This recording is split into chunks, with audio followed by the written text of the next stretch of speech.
Hello and welcome back to Realty Ready. In this lesson we will talk about tenant eviction and vacating notice.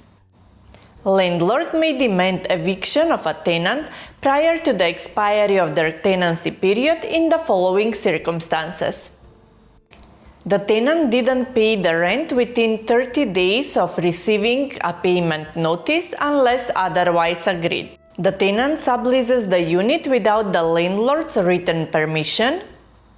The tenant utilizes or allows others to use the property for immoral or illegal activities.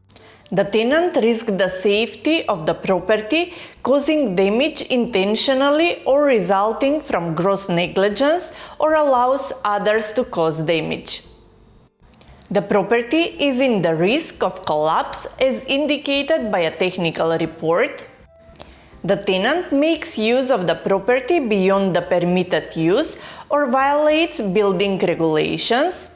The tenant fails to follow their legal or contractual obligations within 30 days of receiving of a remedy notice. And if the property needs demolition requested by a government authority.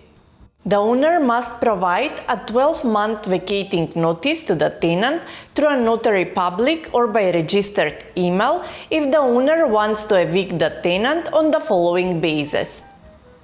The landlord wishes to reconstruct or demolish the property. The property requires significant maintenance or renovation that cannot be done while the tenant is occupying it.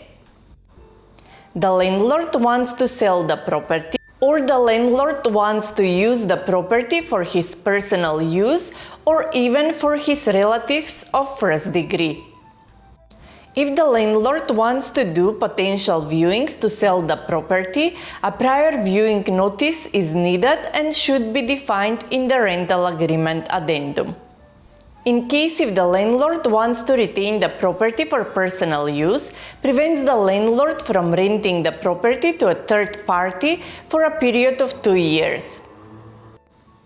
However, in the case of non-residential properties, the landlord cannot rent it before 3 years unless RDC decides on a lesser period. If the landlord rents the property within the restricted time frame, the tenant can also request the RDC award compensation. As a professional agent, you should know all the laws, rules and regulations and advise your clients about their rights. That was all for this lesson. Thank you for your attention and see you in the next.